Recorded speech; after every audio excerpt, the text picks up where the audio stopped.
Welcome you all to my YouTube channel. कैसे हैं आप सब? होप सो आप सब बढ़िया होंगे। So students, in our last class we are doing the dissolution. Dissolution में क्या है? रियलाइजेशन अकाउंट है, partners capital, bank account.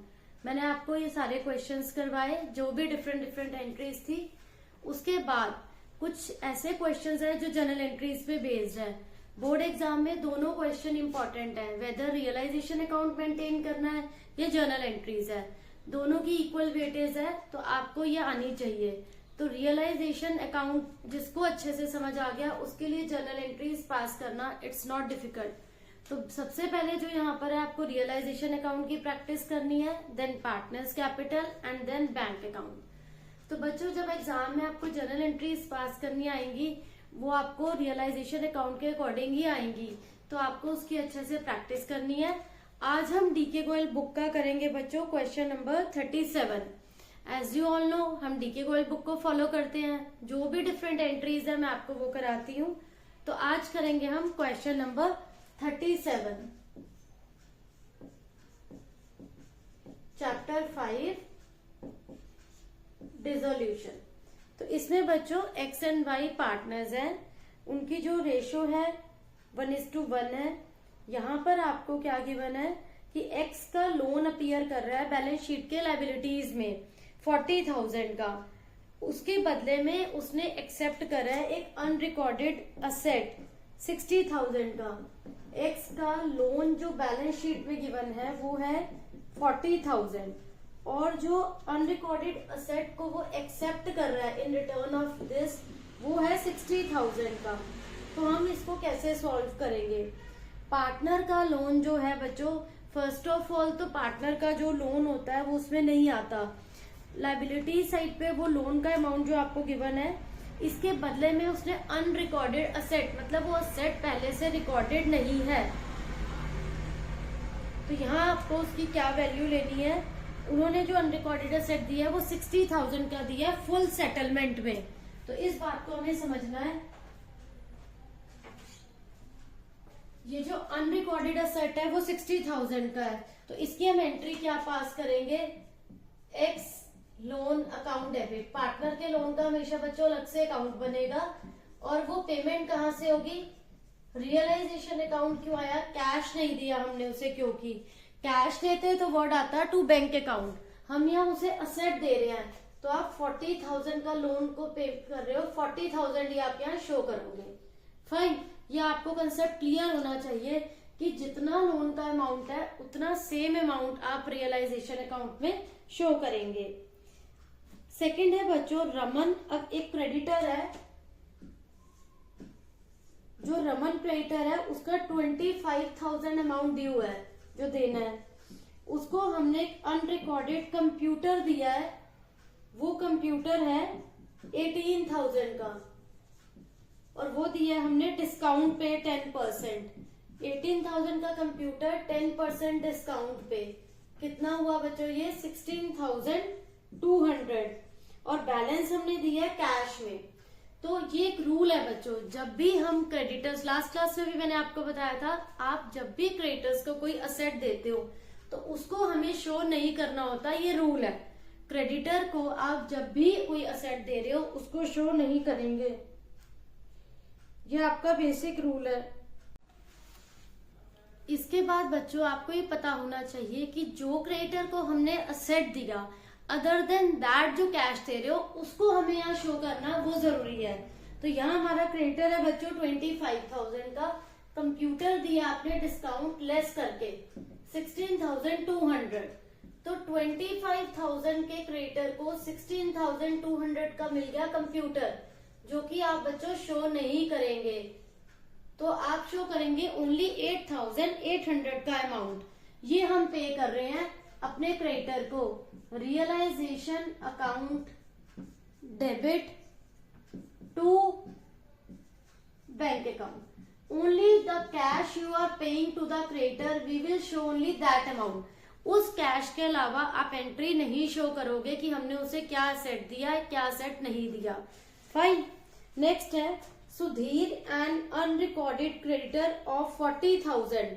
Sudhir एक अनरिकॉर्डेड क्रेडिटर है अगेन क्रेडिटर है 40,000 का, उसको आपने एक व्हीकल दिया है बच्चों, व्हीकल दिया है 20,000 का 25 में, तो बैलेंस आप कैश दे रहे हो, तो यहाँ हम कौन सी वैल्यू कंसीडर करेंगे, 20 का व्हीकल वो 25 में एक्सेप्ट कर रहा है, उसकी वैल्यूएशन 25 लगा रहा है, तो 40,000 के क्रेडिटर को हमने दे दिया 25,000 का व्हीकल, रिमेनिंग रह गया आपका 15,000 जो हम उसको कैश पे कर रहे हैं। अगेन क्रेडिटर को पेमेंट करते हैं तो एंट्री होती है बच्चों realisation account debit to bank account 15,000 fine. Then है एक कॉन्टिंजेंट लायबिलिटी है बच्चों, इनिशियली आपको पता होना चाहिए कॉन्टिंजेंट लायबिलिटी का मीनिंग क्या होता है।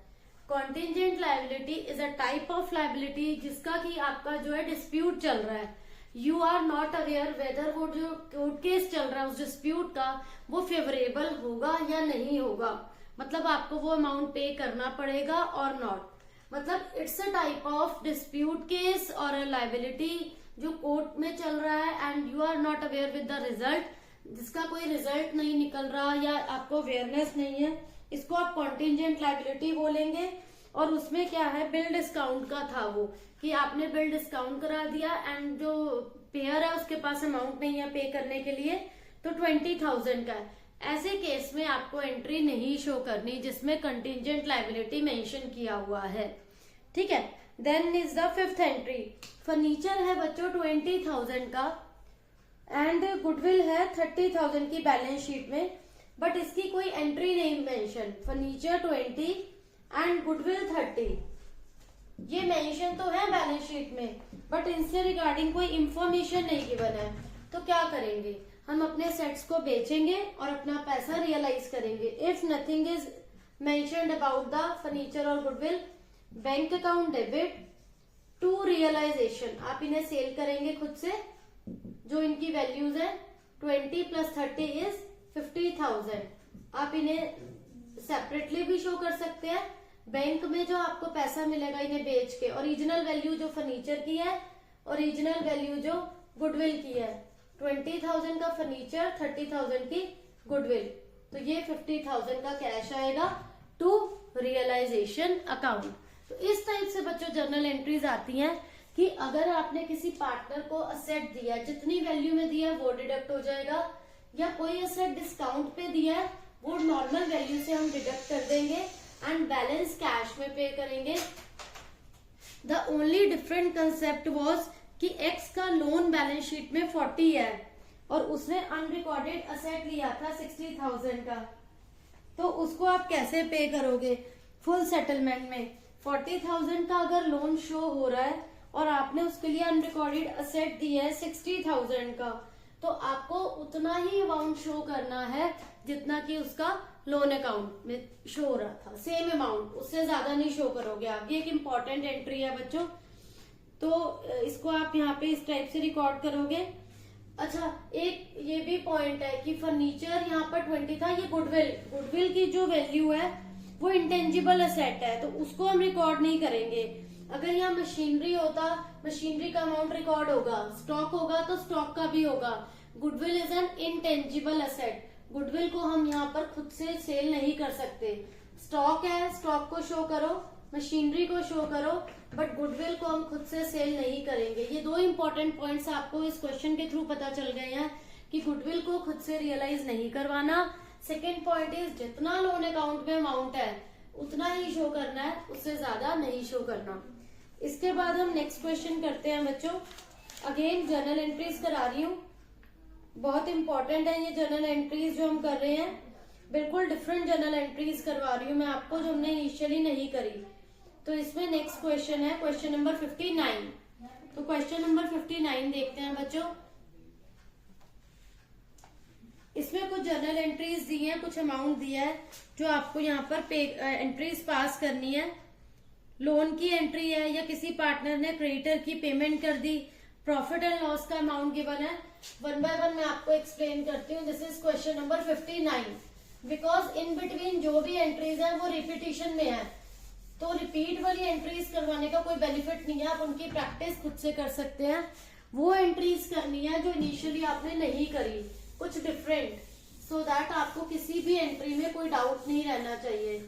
तो यहाँ पर बच्चों वो एंट्री है, फर्स्ट एंट्री है इसमें बच्चों, रियलाइजेशन एक्सपेंसेस 3000 पे करे हैं। तो रियलाइजेशन एक्सपेंसेस रियलाइजेशन अकाउंट से पे होते हैं एज यू ऑल नो। तो उसकी हम एंट्री क्या पास करेंगे, realisation account debit to bank account, क्योंकि रियलाइजेशन एक्सपेंसेस रियलाइजेशन अकाउंट से हमेशा पास होते हैं। तो फर्स्ट एंट्री होगी आपकी realisation account debit to bank account, क्योंकि रियलाइजेशन का जो भी एक्सपेंसेस का अमाउंट होता है वो इसी अकाउंट से ही पे होता है। तो आपके यहाँ पर आएगा अमाउंट 3000। नेक्स्ट है रियलाइजेशन एक्सपेंसेस जो फर्म ने पे करे हैं, वो गिवन है बच्चों क्वेश्चन में। फर्म पे कर रही है 2000, mister x one of the partner को ये सारे एक्सपेंसेस बियर करने पड़े। कौन से एक्सपेंसेस, रियलाइजेशन के। पहले फर्म ने दिए हैं 2000 और फिर एक पार्टनर जो है वो उसे बियर कर रहा है। जब भी ये लैंग्वेज आएगी कि पार्टनर ने बियर करे और पहले फर्म ने पे करे थे, तो उस केस में हम क्या करेंगे, पार्टनर्स कैपिटल अकाउंट को डेबिट करते हैं। अगेन मैं रिपीट कर देती हूँ, रियलाइजेशन अकाउंट के केस में क्या होता है, फर्म ने पे करे हैं 2000 और मिस्टर एक्स एक पार्टनर है, उसने बियर करे हैं ये एक्सपेंसेस। उस केस में पार्टनर कैपिटल अकाउंट डेबिट होता है एंड 2 में बैंक अकाउंट आता है, क्योंकि वो एक्सपेंसेस कौन बियर कर रहा है, एक्स पार्टनर। ये एंट्रीज हमने पहले भी करी हुई है बच्चों, जिसमें फर्म रेमनरेशन पे करती है या पार्टनर रियलाइजेशन एक्सपेंसेस बियर करता है। ऐसे हमने कुछ केसेस करे थे, जिसमें से एक एंट्री है कि फर्म ने इनिशियली पे करा है एंड देन वो एक्सपेंसेस पार्टनर बियर कर रहा है। वो अमाउंट है बच्चों 2000 का। तो partners capital account debit to bank account. Next है बच्चों इसमें, Y one of the partners took over a machine. अगर मशीन को हम सेल करते हैं तो आपकी नॉर्मल एंट्री क्या होती है, bank account debit to realisation. अब यहाँ वो मशीन ले ली है एक पार्टनर ने, तो यहाँ पर उस पार्टनर का नेम आ जाएगा, वाई पार्टनर ले रहा है। तो थर्ड एंट्री में होगा Y's capital account debit to realisation account, Y's capital account debit to realisation 20,000। अब है जेड एक पार्टनर है, उसने 30,000 के क्रेडिटर्स 20,000 में ले लिए, मतलब उसने पेमेंट करी है। तो जब कोई पार्टनर असेट को टुक ओवर करता है तो पार्टनर्स कैपिटल अकाउंट डेबिट होता है बच्चों। और अगर कोई पार्टनर लायबिलिटी की पेमेंट करता है तो इसका रिवर्स केस आएगा बच्चों, realisation account debit, Z partner ले लिए टू जेड कैपिटल। 30,000 के क्रेडिटर्स को उसने पे करा है 20,000 का अमाउंट जेड ने, तो जेड के नेम पे जाएंगे 20,000, उसने क्रेडिटर्स की पेमेंट करी है। वाई पार्टनर ने मशीन टुक ओवर करी थी, सेल कर दी थी, तो वाई का नेम आ गया। जेड ने क्रेडिटर्स की पेमेंट करी है बच्चों, जेड का नेम आएगा। A one of the partner has given a loan to the firm. बच्चों एक पार्टनर है ए, उसने क्या करा, फर्म को लोन दिया था, लिया नहीं है, लायबिलिटी नहीं है, दिया था। आपको इस बात का ध्यान रखना है कब पार्टनर ने फर्म से लोन लिया और कब पार्टनर ने फर्म को लोन दिया। बिकॉज अगर फर्म लोन ले रही है वो फर्म की लायबिलिटी है, but if in case firm ने लोन दिया है वो फर्म के असेट है। यहाँ पर क्या है, ए एक पार्टनर है, उसने फर्म को लोन दिया है 10,000 का, ए का लोन है 10,000 का, उसको डिसोल्यूशन के टाइम पर वो अमाउंट वापस मिल गया, तो उसकी पेमेंट, उसकी एंट्री आप क्या, लोन के को कभी भी बच्चों रियलाइजेशन में नहीं दिखाते, उसके हमने लोन की पेमेंट कर दी है। As loan account debit to bank account. आपको इस बात का बच्चों ध्यान रखना है, किस बात का ध्यान रखना है कि लोन का जो है वो रियलाइजेशन से लिंक नहीं है, लोन की अमाउंट की पेमेंट जो होगी वो बैंक अकाउंट से होगी। इसके बाद इस क्वेश्चन की जो लास्ट एंट्री है वो ये है, प्रॉफिट एंड लॉस का बैलेंस दे रखा है बच्चों 50,000 का असेट साइड पर। तो असेट साइड पर जब प्रॉफिट एंड लॉस का बैलेंस है, it is not a profit, this amount is, ये लॉस है। तो इस केस में पार्टनर्स के नेम डेबिट हो जाएंगे। पार्टनर्स जो भी है, एक्स है, वाई है, ए है, जो भी है पार्टनर्स, यहाँ पर वो पार्टनर्स के नाम डेबिट हो जाएंगे। एंड रेशियो जो भी है उसमें 1:1 है। एंड 2 में आएगा बच्चों profit and loss account. Because जब भी पार्टनर प्रॉफिट का अमाउंट होता है वो हमेशा लायबिलिटीज में होता है, वो अमाउंट जो है क्रेडिट होता है, तब आप लिखते हैं P&L account debit to partners capital. And जब भी लॉस होता है वो असेट साइड पे होता है बच्चों, उसको आप कैसे एलोकेट करते हैं, पार्टनर के नेम डेबिट हो जाते हैं, प्रॉफिट एंड लॉस क्रेडिट होता है। तो ये है बच्चों कुछ जर्नल एंट्रीज जो बहुत इंपॉर्टेंट है। 2 क्वेश्चन हमने आज करे हैं, लास्ट क्लास में भी मैंने आपको कुछ जर्नल एंट्रीज कराई थी, तो इनकी आपको रिपीटेटिवली बहुत अच्छे से प्रैक्टिस करनी है, सो दैट बोर्ड एग्जाम में आपको कोई प्रॉब्लम फेस नहीं करनी पड़े। And these are very easy and important entries. तो होप सो बच्चों आप सबको आज का टॉपिक क्लियर हो गया होगा, ये जर्नल एंट्रीज सब क्लियर होंगी, कोई डाउट नहीं होगा। Still you are having any doubt, please ask in comment section. Thank you.